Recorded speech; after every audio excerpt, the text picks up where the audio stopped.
BC సంఘాల రిజర్వేషన్లు అమలు చేయాలంటూ బీసీ జేఏసీ పిలుపు మేరకు వేములవాడ ఆర్టీసీ డిపో వద్ద వేములవాడ ఎమ్మెల్యే ఆది శ్రీనివాస్ నాయకత్వంలో ఈ ధర్నా నిర్వహించారు. తెల్లవారుజాము నుంచే కాంగ్రెస్ కార్యకర్తలు బస్సులను బయటకు వెళ్లకుండా అడ్డుకుని నినాదాలు చేశారు. అనంతరం ఎమ్మెల్యే ఆది శ్రీనివాస్ మాట్లాడుతూ రాష్ట్రంలో 8 మంది బీజేపీ ఎంపీలున్నా వారు ప్రధాని మోదీ వద్ద బీసీ రిజర్వేషన్లపై ఎందుకు మాట్లాడలేకపోతున్నారని ప్రశ్నించారు.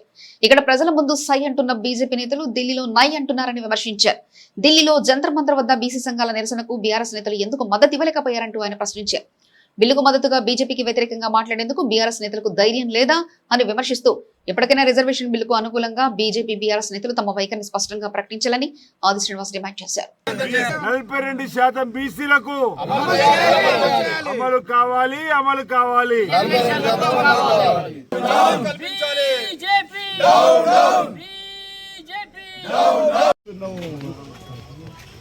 మా మద్దతు సహకరిస్తుర్రా? ఓకేనా? లేలే ఒకసారి బీసీ బిడ్డల బంధుకు మద్దతు ఇవ్వాలని చెప్పుకోవడానికి మీ దగ్గరకు వచ్చిన సహకరించండి. అందరు నమస్కారాలు. ఒక బస్కు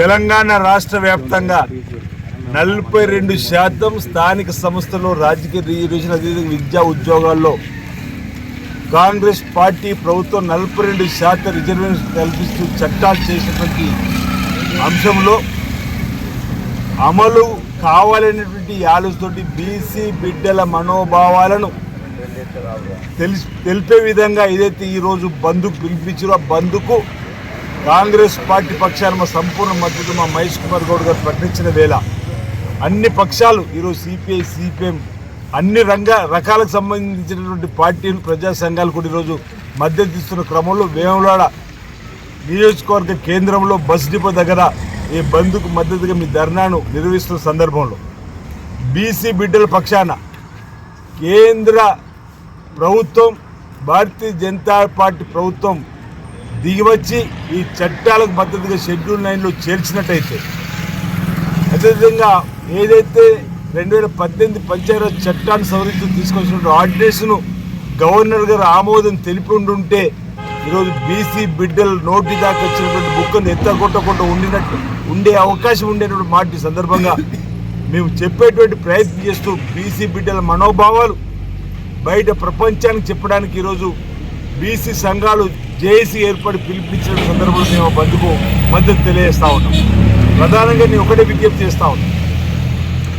రాష్ట్ర శాసనసభలో ఏదైతే కాంగ్రెస్ పార్టీ ప్రభుత్వం ఏర్పడిన తర్వాత 42% రాజకీయ రిజర్వేషన్ విద్యా ఉద్యోగాలు ఇవ్వడానికి కోసం చట్టాలను రూపొందించామో ఆ సమయంలో సై అన్నటువంటి భారతీయ జనతా పార్టీ 8 మంది ఎమ్మెల్యేలు ఇక్కడ మాట్లాడుతూ అదేవిధంగా బీజేపీ స్టేట్ చీఫ్ రామచంద్రరావు గారు మేము జీవో 9 తీసుకొచ్చిన కూడా స్వాగతించిన సందర్భంలో కానీ కేంద్ర ప్రభుత్వం దగ్గరకు వెళ్ళిన తర్వాత నరేంద్ర మోడీ గారి దగ్గరికి వెళ్ళి ఎందుకు మీరు మాట్లాడలేకపోతున్నారు, కేంద్ర ప్రభుత్వం ఎందుకు ఒప్పించలేకపోతున్న ప్రధాన ప్రశ్నకు ఈరోజు సమాధానం చెప్పాల్సిన అవసరం ఉంది. డెడికేషన్ కమిషన్ వేయమంటే డెడికేషన్ కమిషన్ వేసినాం. 50% క్యాప్ రాజ్యాంగంలో ఎక్కడ లేదని చెప్పినప్పటికీ ఒకవేళ 50% క్యాప్ ఉందని అనుకుంటే గతంలో నరేంద్ర మోడీ గారు ఈడబ్ల్యూఎస్కు 10% ఎకనామికల్ బ్యాక్వర్డ్ క్లాసులకు 10% రిజర్వేషన్ తీసుకొచ్చారు. అంటే అప్పుడే 50% క్యాప్ ఎగిరిపోయింది కదా అంటున్నారు. అప్పుడే ఎగిరిపోయినటువంటి క్యాప్ ఇప్పుడు ఈ 42% ఇచ్చినప్పుడు మరింత పెరుగుతుంది. తప్పైందని ఎందుకు ఈరోజు మీరు మాట్లాడతలేదని చెప్పిన మాట సందర్భంగా చెప్పడం కోసం మేము ప్రయత్నం చేస్తున్నాం. అందుకే ఈరోజు 18వ తారీఖు బంద్కు విజయవంతం చేసే క్రమంలోనే ఈరోజు ఈ బంద్లో మేము నేరుగా పాల్గొంటే సంతృప్తి తెలియజేస్తా ఉన్నాం.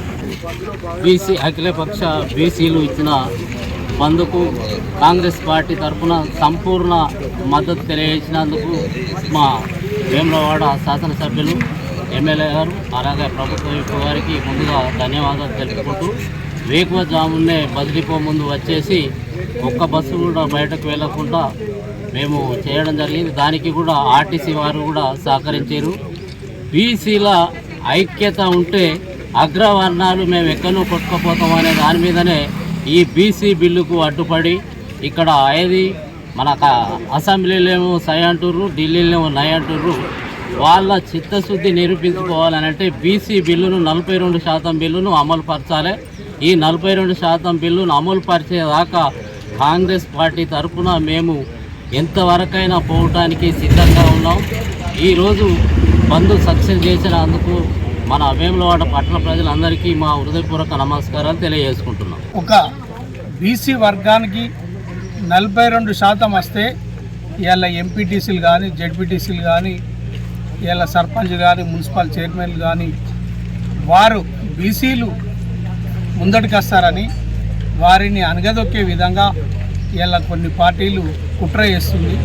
ఇక్కడ రాష్ట్రంలో అందరూ ఐక్యతగా ఉన్నా కూడా ఇవాళ కేంద్రంలో వారికి గవర్నర్కు ఇలా సపోర్ట్ చేయడం లేదు. సపోర్ట్ చేయక ఆ జీవోను రద్దు చేసే విధంగా ఇలా కుట్ర పందుతుంది. కాబట్టి దానికి వ్యతిరేకంగానే ఇవాళ బీసీల బంధు ఐక్యత ఇవ్వడం జరిగింది. కేంద్రంలో ఉన్నోళ్ళు ఇలా అణగదొక్కే విధంగా చూస్తున్నారు కాబట్టి దానికి వ్యతిరేకంగా ఇలా పోరాటం జరుగుతుంది. ఈ పోరాటం ఇక్కడితో ఆగిపోదు. ఇలా భారతదేశంలో ప్రతి ఒక్క బీసీ బిడ్డ ముందటికి వచ్చి పోరాటం చేస్తారు. తప్పకుండా రిజర్వేషన్ సాధించే విధంగా ప్రతి ఒక్కరు ముందంజలో ఉంటారు అని కూడా నేను మనవి